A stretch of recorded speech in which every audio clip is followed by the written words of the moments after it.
नमस्कार साथियों, हाजिर हूँ आपरो साथी चंपाराम जाखड़। आदमी ने विश्वास क्यों रखना चाहिए और विश्वास की कर रखा करे। आप रे इष्ट माते विश्वास रखने हो कोई फायदो हुए और कोई चीज़ रो विश्वास करने हो कोई फायदो हुए। भगवान रो संकल्प है कि वे काशी मथुरा मैं नहीं बसता कैलाश में, मुझको तू कहाँ ढूंढे बंदा, मैं बसता विश्वास में। मैं तो विश्वास में ही बसता हूँ। अपने एक पहली कहानी डाउनलोड की थी, उसमें बताया था, देखो अर्जुन को विश्वास था तब तो वो शिवलिंग था, और भीम जी को विश्वास नहीं था तो वो केवल एक ठूंठ एक लकड़ था। एक महात्मा जी जंगल में तपस्या कर रहे थे और अपने प्रभु भक्ति में लीन थे। एक दिन नारद जी बैंकुट धाम को जा रहे थे तो चलते चलते रास्ते में उस महात्मा जी से मिले। महात्मा जी ने नमस्कार किया, उचित आदर संस्कार किया और फिर नारद जी से पूछा, भगवान कहाँ जा रहे हैं? तो नारद जी ने बताया कि मैं विष्णु भगवान के पास जा रहा हूँ। तो बोला, विष्णु भगवान मेरे भी आराध्य हैं, अच्छी बात है, उनको मेरी तरफ से चरण धोख लगाना और एक काम कर देना, नारद जी वापस आते वक्त किधर से आओगे, कब आओगे? बोला, विष्णु भगवान के जा रहा हूँ भाई, कुछ दिन वहीं रुकूंगा, कुछ दिन वहाँ हथाई करके और वापस जब आऊँगा तो इसी रास्ते आऊँगा। तो बोला, भगवान एक काम मेरा कर देना, पूछ लेना कि आपका एक भगत तपस्या कर रहा है, उससे आप कब मिलने जा रहे हो? तो ठीक है।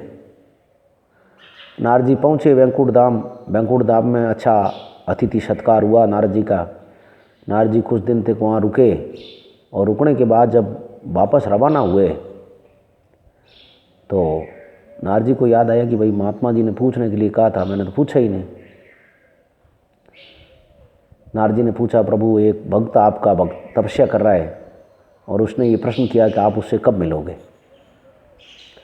तो विष्णु भगवान ने नारद जी से कहा कि नारद उसे बता देना कि जिस पीपल के पेड़ के नीचे वो तपस्या कर रहा है, उस पीपल के पेड़ में जितने पत्ते हैं उतने वर्ष बाद मैं उसको मिल जाऊंगा।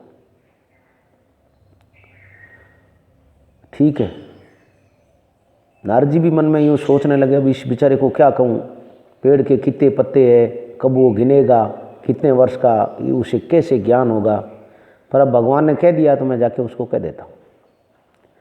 तो नारद जी जब भक्त के पास पहुँचे तो नारद जी का मन नहीं था कि भाई मैं ऐसे बताऊं कि भाई तेरे को जिस पेड़ के नीचे तपस्या कर रहा है उसमें जितने पत्ते हैं उतने वर्षों बाद भगवान तेरे को मिलेंगे।